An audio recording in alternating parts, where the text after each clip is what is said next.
आधी बघणार आहोत आपण संधी.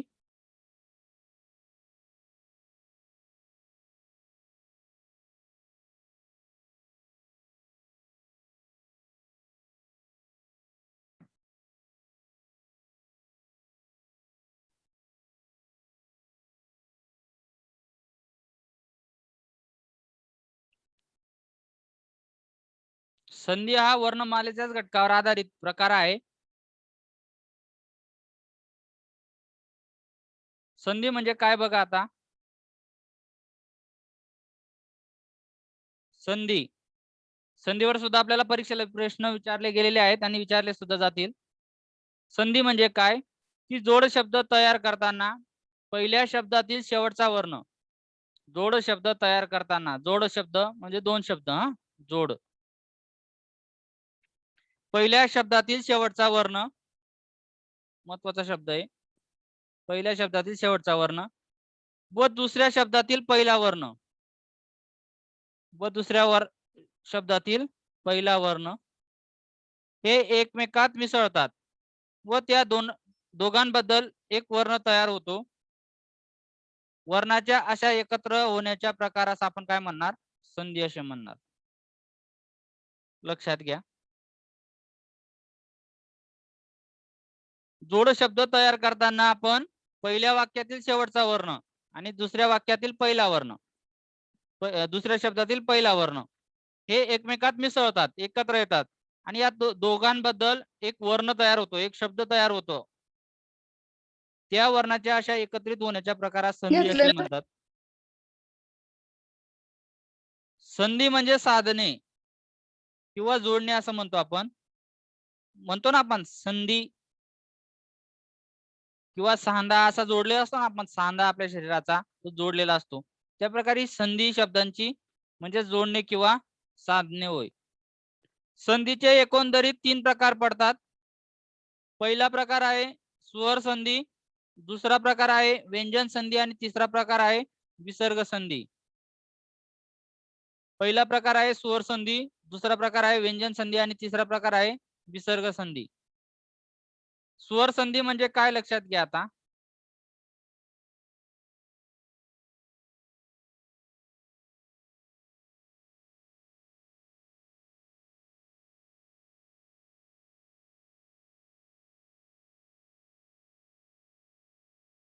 स्वर संधी म्हणजे काय, पहिला प्रकार, एकमेकांशी येणारे वर्ण जर स्वर असतील म्हणजे पहिल्या शब्दातील शेवटचा अक्षर आणि दुसऱ्या अक्षरातील पहिला अक्षर जर स्वर असतील तर त्यास आपण म्हणणार स्वर संधी. एकमेकांशी येणारे जे वर्ण आहेत म्हणजे पहिल्या अक्षरातील शेवटचा वर्ण आणि दुसऱ्या अक्षरातील पहिला वर्ण हे जर स्वर असतील तर त्यास आपण म्हणणार स्वर संधी. स्वर संधी मध्ये बघा अशा प्रकारची रचना असते. स्वर अधिक स्वर अशी रचना स्वर संधी मध्ये असते. उदाहरण बघू आपण. पहिलं उदाहरण बघा, फल अधिक आहार. फल शेवटचा जो पहिल्या शब्दातील शेवटचा वर्ण आहे याचा उच्चार काय होतो, अ. याचा फल, फलचा काय होतो, अ हा स्वर येतो शेवटी. आणि आहार, आहार मधील पहिल्या वर्णाचा स्वर येतो आ. या दोनांपासून एक वर्ण तयार होतो. या दोन्ही फल अधिक आहार यापासून एक वेगळा वर्ण तयार होतो, त्याला आपण म्हणणार फलाहार. परीक्षेला आपल्याला अशा प्रकारचा पर्याय दिलेला असेल, फल अधिक आहार बरोबर खाली दिला असेल फलाहार, फलोहार, फलोहीर किंवा फलहीर, फलहार अशा प्रकारचे ऑप्शन तुम्हाला परीक्षेला विचारले जाऊ शकतात. मग फलोहार, फल अधिक आहार म्हणजे अ अधिक आ म्हणजे काय होतो, त्याचा आ होतो, फलाहार हा शब्द तयार होतो. इथे जो आ आहे ना हा लुप्त, हा लोप पावतो. दुसरं उदाहरण बघा, महिला अधिक आश्रम. महिला पहिल्या शब्दातील शेवटचा वर्ण तिथला स्वर तयार होतो आ म्हणजे उच्चार पावतो आ आणि दुसऱ्या शब्दातील पहिला वर्ण आहे आ, आ अधिक आ अशा प्रकारचा तो शब्द जोडून येतो. आणि या महिला अधिक आश्रम या शब्दापासून तयार होणारा शब्द आहे, वर्ण आहे महिलाश्रम. जेव्हा पहिल्या वर्णातील शेवटचा अक्षर स्वर असेल आणि दुसऱ्या शब्दातील पहिलं अक्षर स्वर असेल, तेव्हा त्या दोन्ही स्वर जर स्वरात मिळवले तर त्यापासून मिळणारी संधी ही स्वर संधी असते. हे तुम्ही लक्षात घ्या.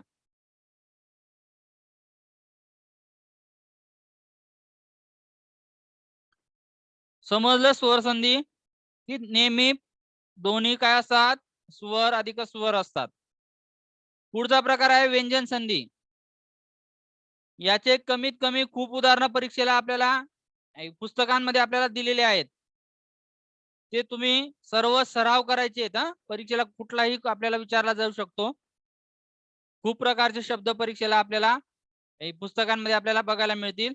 यापैकी आपल्याला स्वर संधीचा प्रकार विचारला जाईल किंवा कधी कधी परीक्षेला पर्यायामध्ये फल अधिक आहार किंवा फलोहार हा शब्द दिलेला असेल आणि पर्याय असतील खाली की स्वर संधी आहे का व्यंजन आहे का विसर्ग आहे की यापैकी नाही, तर फलाहार शब्द हा स्वर संधीचा आहे. तो आपल्याला ओळखता यायला पाहिजे. दुसरा प्रकार बघा आता, व्यंजन संधी. जवळजवळ येणाऱ्या या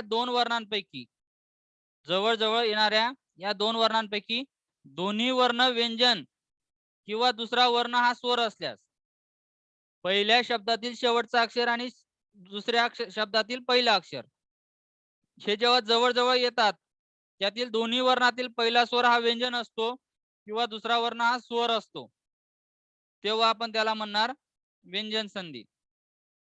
व्याख्या लक्षात घ्या. पहिल्या अक्षरातील शेवटचा शब्द हा व्यंजन असेल आणि दुसऱ्या अक्षरातील पहिला वर्ण हा स्वर असेल किंवा व्यंजन असेल तर त्यांच्यापासून तयार होणारी संधी असते व्यंजन संधी.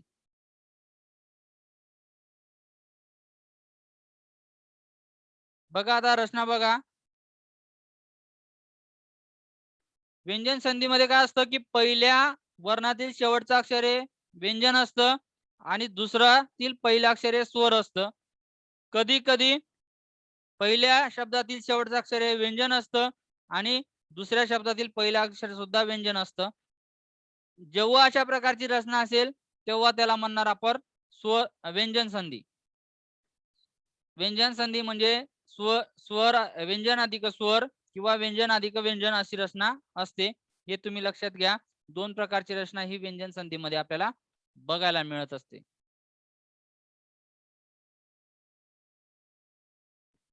त्यानंतर तिसरा प्रकार बघू आता, उदाहरण बघू आता.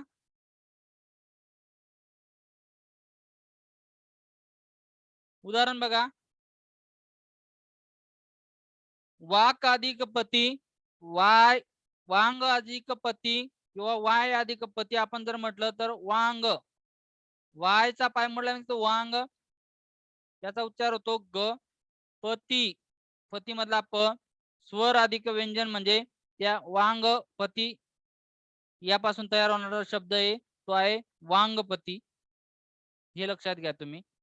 त्यानंतर सत अधिक आचार, त आणि हा स्वर आहे.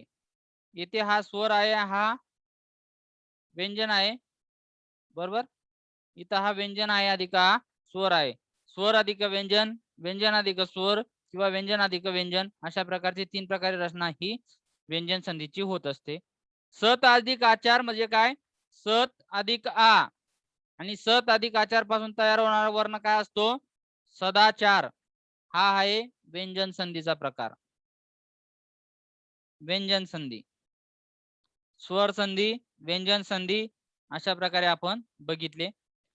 तिसरा प्रकार बघणार आहोत विसर्ग संधी.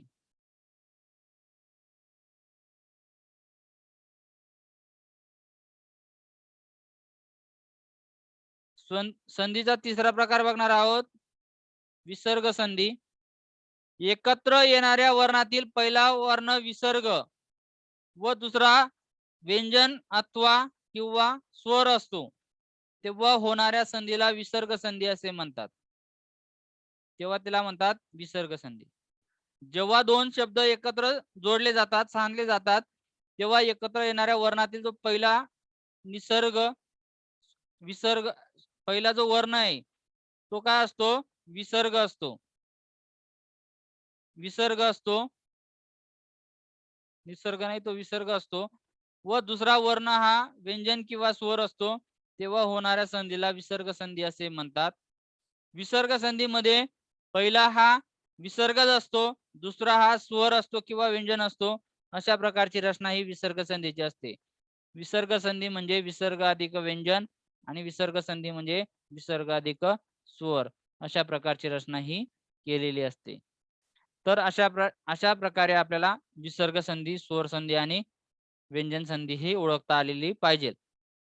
आपल्याला पहिल्या अक्षरातील शेवटचा वर्ण आणि दुसऱ्या वर्णातील पहिला शब्द आणि पहिल्या शब्दातील पहिल्या वर्णातील शेवटचा जो शब्द आहे आपल्याला त्याचा उच्चार आपल्याला करता आला पाहिजे. उदाहरण बघू आता. यशोधन, यशोधन, यश आणि पुढे दिलेला आहे विसर्ग अधिक धन, विसर्ग अधिक व्यंजन, याच्यापासून आपल्याला यशोधन हा शब्द तयार होतो. बही अधिक अंग, विसर्ग अधिक धन चा व्यंजन आणि बहिर हा विसर्ग अधिक अंग हा स्वर, किंवा त्याला आपण म्हणणार काय म्हणणार त्याला, स्वरादी. अशा प्रकारे आपण विसर्ग अधिक व्यंजन बरोबर विसर्ग संधी किंवा विसर्ग अधिक स्वर बरोबर विसर्ग संधी ही होत असते. यश अधिक धन म्हणजे यशोधन, बही अधिक अंग म्हणजे बहिर अंग, अशा प्रकारचे शब्द हे विसर्ग संधीचे उदाहरण आपल्याला देता येतील. अशा प्रकारे आपल्याला 3 संधी ही परीक्षेला याच्यातून उदाहरण किंवा उदाहरण दिलं असेल तर संधीचा प्रकार आपल्याला ओळखता आला पाहिजे. अशाच प्रकारचे क्वेश्चन आपल्याला परीक्षेला विचारले जातात. अनेकदा आपल्याला क्वेश्चन हे विसर्ग संधी, स्वर संधी आणि व्यंजन संधीवर परीक्षेला विचारले गेलेले आहेत आणि विचारले सुद्धा जातील. आता मराठी भाषेतील विविध संधी, त्याच्यात 2 संधीचे प्रकार येतात, पूर्वरूप आणि पररूप.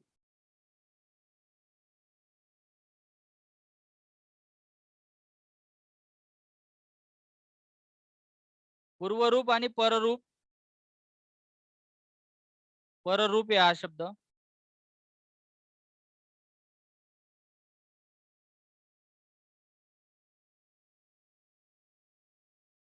पूर्वरूप पररूप संधी.